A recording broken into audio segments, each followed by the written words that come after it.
Now turn to Section 1. Section 1.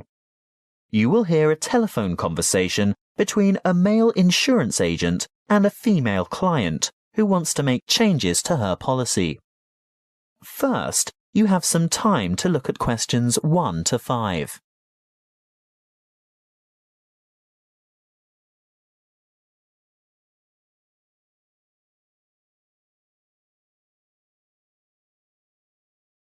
Now we shall begin. You should answer the questions as you listen, because you will not hear the recording a second time. Listen carefully and answer questions 1 to 5. Good morning, Tauber Insurance Company. How can I help you? Good morning. I want to alter my insurance policy. Is that for your house, contents or vehicle? My vehicle. Can you give me the number of the policy, please? Certainly, I have it here in front of me. It's ZQW 5009. And what make and model of car is it?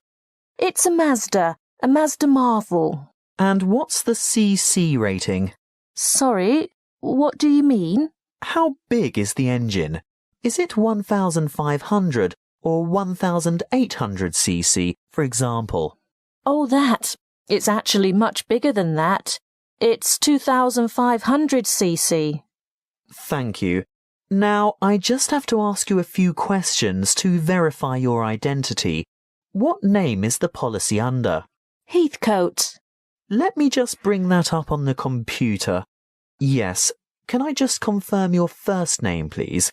Well, my first name is Lisa, but I'm known by my middle name, Marie. Right.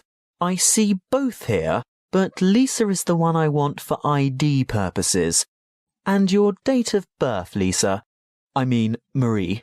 The 22nd of August, 1955. Correct. Just one more question before we get started. Can you remember the password on this policy? Oh dear, I didn't know I had a password on it. Everyone has a password. Would you like to take a guess? Possibly it's my mother's name. And what would that be? Sophia. Sorry, guess again. All right. Oh, I remember now. It's my grandfather's name, Jack. Yes, followed by some numbers. 1897, right? Correct. Now we can get down to business. What exactly do you want to change? Well, a couple of things. Firstly, I think it's overvalued at the moment. Can we reduce the value by $5,000? You mean bring it down to $15,000? Yes, I'm sure it's lost quite a bit of value over the past year. Done. Now, what's the other thing? Before you hear the rest of the talk, you have some time to look at questions 6 to 10.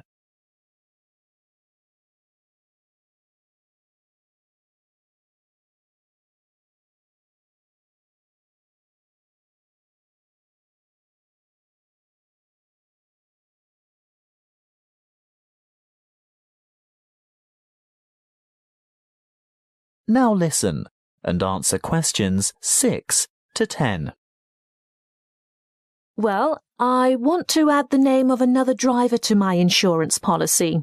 Who is it? His name is Samuel Michaels. He doesn't have the same family name as you. No, he doesn't. Is that a problem? No, it shouldn't be, as long as he's over the age of 25. But we find it easier to get approval for family members. Oh, he is family.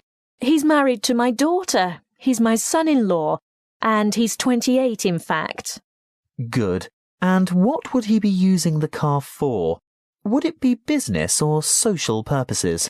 Not really. You see, I've injured my right arm and I'm having difficulty driving. It's not an automatic. I have to use the gear stick. And Sam, that is Samuel, offered to drive me to my appointments and so on. He's a good driver and I feel safe with him, but I'd like to know that the car is still insured with him behind the wheel. So that would be family reasons then? Yes, I think so. Will my premium go up? No, as long as you can provide us with a photocopy of his driver's license. A true copy. You know what I mean. You'll have to get someone from the Department of Transport to sign it, saying that he's seen the original document. I think we can manage that without any difficulty. Oh, and while he's at the department, he should ask them for a record of any driving offences, demerit points, that kind of thing. Only for the last 5 years, though. We're not interested in anything beyond that, but it's important that he has a clean record for the 5 previous years. Oh, I'm sure that won't be a problem. Is there anything else you need? Just the date for when you'd like this to take effect. Today, if that's possible. Yes, we can issue temporary cover from today's date, but full cover won't apply until we've received the paperwork and it's been approved. What exactly is temporary? He'll be covered for 2 full weeks, but it will lapse after that time if there's any problem with his credentials. That is the end of section 1. You now have half a minute to check your answers.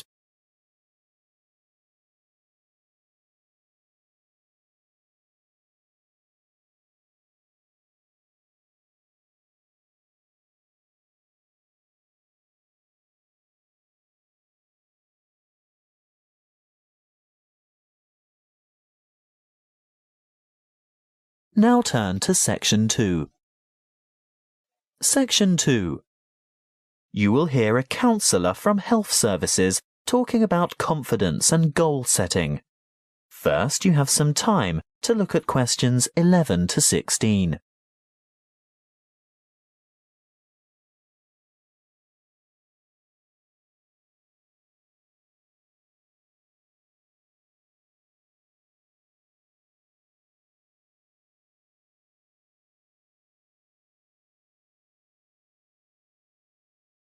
Listen carefully and answer questions 11 to 16. Hello, I'm Jo from Health Services, and I'm pleased to be here talking to you today. You've come here today to learn more about gaining confidence and setting goals. How many of you are truly positive thinkers? Positive thinking is the key to confidence. It doesn't matter whether you are playing a sports match, facing an interview, or preparing for an exam. If you apply positive thinking, you will gain confidence. This is the secret. Positive thought patterns. Positivity leads to confidence, which, in turn, will optimize your performance. What is the one simple mental strategy that all confident people have in common? They concentrate on success. But don't they ever fail? Don't they make mistakes? What happens when things go wrong? The crucial difference is that they don't dwell on failure. Everybody makes mistakes. How else do we learn? Rather than giving up or becoming depressed, the best strategy is to register the mistake, note what went wrong, and determine what would have been a better way to act or what could have been done differently in order to achieve a more successful outcome. Then move on. Yes, erase the negative emotions.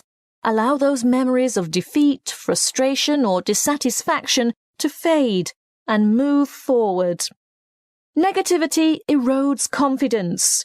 You need to put aside your disappointments and focus on successful outcomes. Oh, it's not that easy, I can hear you saying. Well, no, it's not easy to forget failure, but no one ever fails completely, so congratulate yourself on the areas where you did do well. Mentally replay the best bits, even if they're only a small part. Now, there are 2 more things you need to do. Firstly, rehearsal. Yes, you heard me. Rehearsal. Surely only actors in a play need to rehearse their parts? No, the truth is, we all need to rehearse. This is a surefire way to build confidence. Before the match, presentation, the exam, or whatever, imagine yourself performing successfully in that particular situation. And here's the second tip: look confident. That will always give you an extra physiological advantage. So you can see that mind and body work together on this.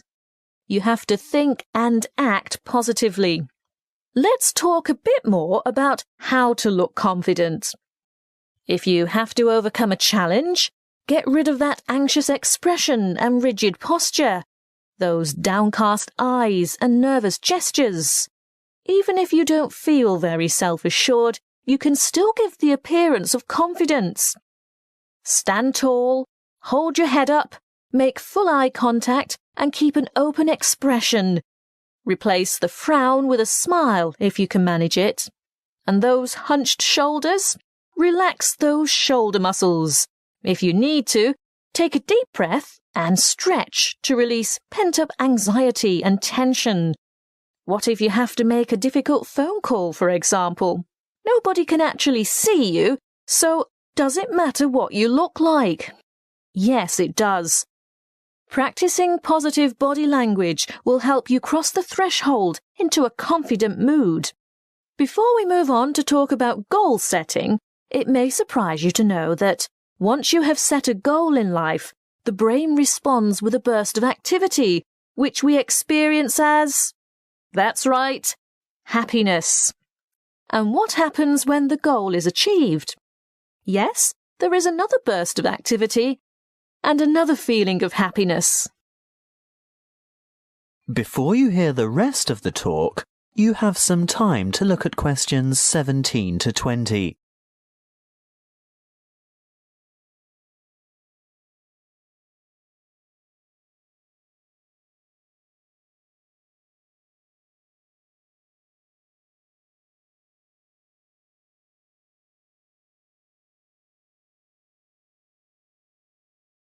Now listen and answer questions 17 to 20. As you can see, the recipe for a happy life is to maintain a positive attitude and keep setting and achieving your goals. So, whatever your goal, whatever it is that you're aiming for, a new job, losing weight, giving up smoking, graduation, you need an appropriate, and by appropriate I mean achievable goal. That's the first step. The next thing to consider is motivation. How do you get going? Well, it's more likely to motivate you if you think of the rewards of success rather than focus on failure or what you might lose. So, you need to establish your incentives. After that, you'll have to work out the various stages and phases that you'll need to go through along the way and prepare for each one of them. If you're not naturally motivated, keep the targets small and achievable. But it really is important to ensure you collect the resources to accomplish the various steps. If you have performed that particular task before, you may already have the resources, or at least know where to get them from. If not, ask someone who has already succeeded. When you have got this far, the next stage is obvious. Yes, you have to take the first step. That's not quite all there is to it, though. The final thing is to remember to keep track of what you've accomplished. In other words, be sure to maintain a progress log. That way you can look back at your previous small successes and watch your progress along the way to achieving your goal. That is the end of section 2. You now have half a minute to check your answers.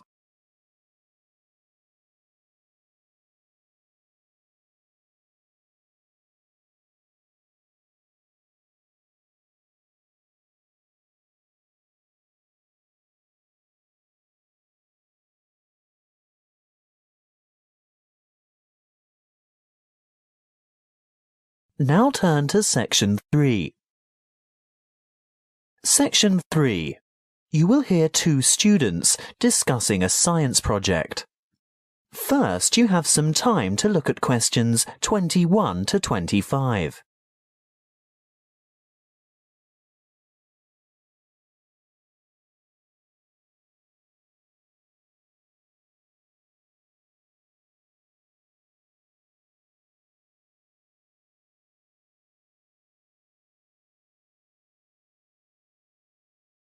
Listen carefully and answer questions 21 to 25.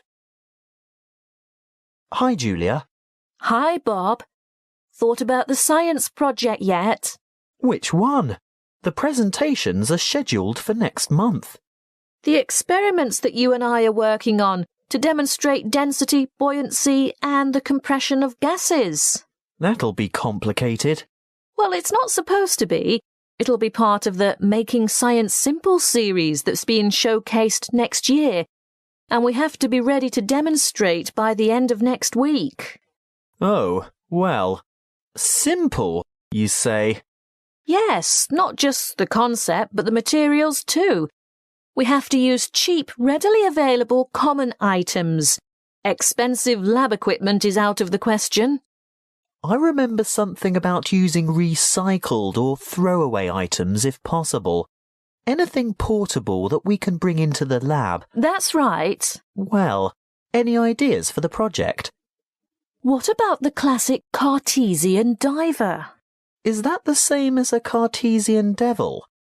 The invention named after the famous French physicist René Descartes. Yes. A long time ago, superstitious people labelled it that because they couldn't comprehend the scientific principles it demonstrated. They thought it was black magic. How shall we do it? By keeping it as simple, transparent and economical as possible.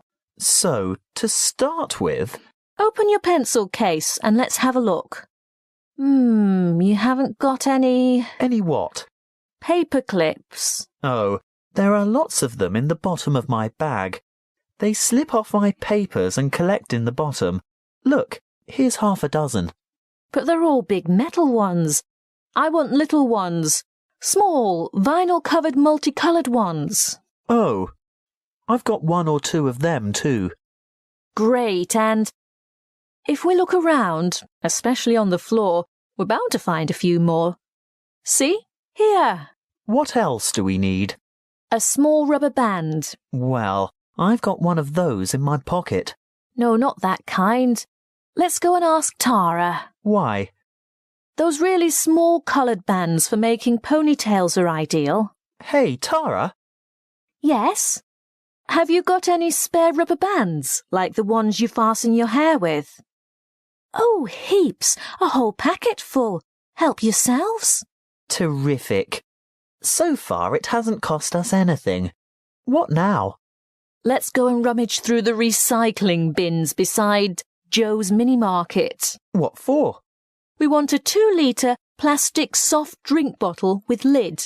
Hey, I draw the line at sorting through other people's rubbish, and we're also not likely to find one with a lid. Well, go into the store and buy 2 litres of soft drink. What flavour? It doesn't matter what kind of drink you get. Just make sure it comes in a clear PET bottle. Where are you going? To the cafeteria behind the resource centre. What for? I'm after some straws. I can get them from the shop when I buy the drink. No, I've seen theirs. They're the waxed paper ones. We need clear plastic, and I know they've got them in the cafeteria. I'll also see if I can get a tall plastic cup from there. Good luck. Meet you back here in 5 minutes. Maybe longer because I want to go over to my locker and get a wire coat hanger. Before you hear the rest of the conversation, you have some time to look at questions 26 to 30.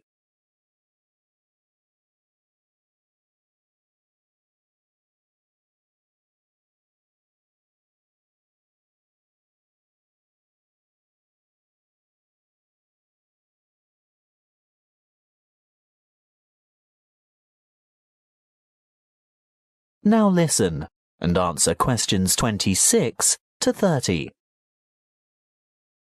Right. Have we got everything now? I think so.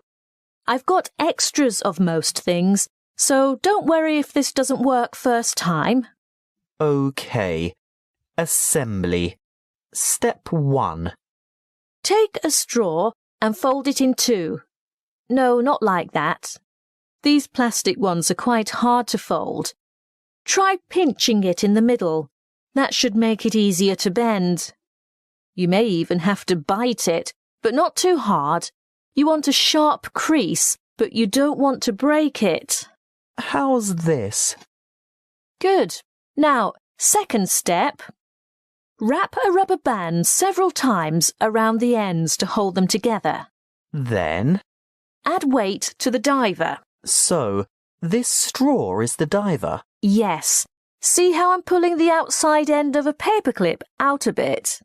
Now, hook the part I bent out into the rubber band that's holding the straw together. No, not that way. It'll fall off. That's right. Turn it over. Now, hook 2 or 3 more paper clips on. It's hard to say how many we'll need.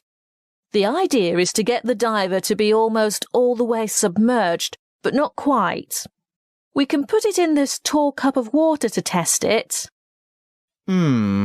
What do you think? Too buoyant? Add another paperclip? I think so. OK, on to the next step. Have you got the empty bottle? Not quite. What do you mean? Well, it's not quite empty. Pour some into this cup for later. Good. Now, fill the bottle with water all the way to the top and we'll gently lower the diver in. Great. Now put the cap back on. And then? The final step is the demonstration of our experiment. You will see that when I squeeze the bottle, the diver sinks, and when I let it go, the diver rises. When you squeeze, the air bubble trapped in the straw compresses and the water rushes in, making it heavier, so it sinks. And the reverse happens when you release the bottle. What's the coat hanger for? Oh, that. If our experiment didn't work the first time and our divers stayed on the bottom, we'd have had to fish it out with a piece of wire or a hook of some kind. It's best to be prepared. That is the end of section 3. You now have half a minute to check your answers.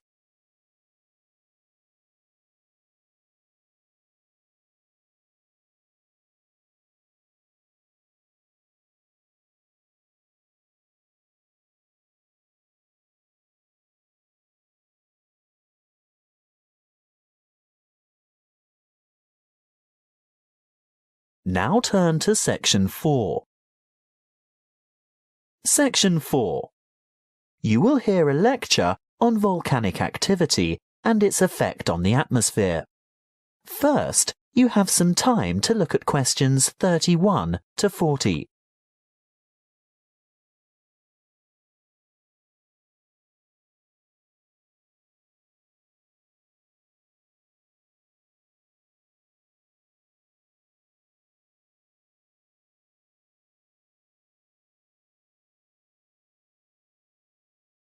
Listen carefully and answer questions 31 to 40. Good morning, everyone. In these environmental science lectures, I guess you're all used to hearing about global warming. Well, I'm here today to talk to you about one particular volcano and its effect of global cooling. I'll begin by going back a little bit in time. Towards the middle of 1991, the second largest volcanic eruption of the last century occurred in the Philippines, not far from the capital city, Manila, on the island of Luzon. Mount Pinatubo belongs to a chain of volcanoes in the area, and this was by no means its first eruption. There is evidence of eruptions from approximately 500, 3,000 and 5,500 years ago. The events of the 1991 Mount Pinatubo eruption began in July 1990, when a magnitude 7.8 earthquake occurred 100 kilometers northeast of the Pinatubo region. The sleeping giant was reawakened, but few people had any idea of what was in store for them. In mid-March 1991, many earthquakes were experienced around Mount Pinatubo, and this is when volcano scientists, or volcanologists as they are called, started their investigation of the mountain. Before the disaster, thousands of people lived in very close proximity to the mountain, and on April 2nd, small explosions from vents near the crater dusted their villages with ash. This resulted in the order for evacuations of 5,000 people later that month. Earthquakes and explosions continued to harass the residents, and on June 5th, a Level 3 alert was issued for 2 weeks because of the possibility of a major eruption.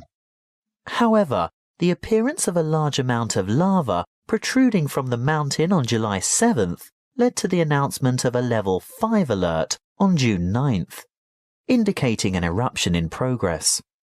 An evacuation area within 20 kilometers of the volcano was established, and this time 25,000 people were evacuated. On the following day, Clark Air Base was evacuated, and the danger radius was extended to 30 kilometers from the volcano, resulting in the total evacuation of 58,000 people. On June 15th, just after midday, the eruption of Mount Pinatubo commenced and lasted for 9 hours, causing numerous major earthquakes due to the collapse of the land at the top of the mountain and the creation of a huge caldera. What's a caldera, I hear you say? Well, it's obvious really. With a huge eruption such as this, where enormous amounts of material have exploded into the air, the summit falls into what is now an empty chamber, and thus forms a large crater. As luck would have it, as the eruption was taking place, a tropical storm was passing just to the northeast of Mount Pinatubo, bringing a lot of rainfall to the area. The dust and cinders that had been thrown up into the atmosphere combined with the water vapor from the storm to cause a rainfall of tephra that fell across the whole island of Luzon. Most of the people who perished during the eruption did so because of the weight of the ash collapsing roofs and killing the occupants of the houses. If it hadn't been for that passing storm, the death toll would certainly have been much lower. But that's not all. Besides the ash, Mount Pinatubo expelled between 15 and 30 million tons of sulfur dioxide gas. Can you guess what happened next? Yes, the sulfur dioxide mixed with water and oxygen in the atmosphere to become sulfuric acid, which is a major contributor to ozone reduction. The eruption plume from Mount Pinatubo reached high into the atmosphere, attaining an altitude of 34 kilometers, and the resulting aerosol cloud spread around the Earth in 2 weeks and had covered the planet within a year. During the years 1992 and 1993, the ozone hole situated over Antarctica reached an unprecedented size. The cooling effects of this cloud over the Earth were remarkable. It reduced global temperatures considerably. In the United States, for example, we experienced our 3rd coldest and 3rd wettest summer in 77 years during 1992. That is the end of Section 4. You now have half a minute to check your answers.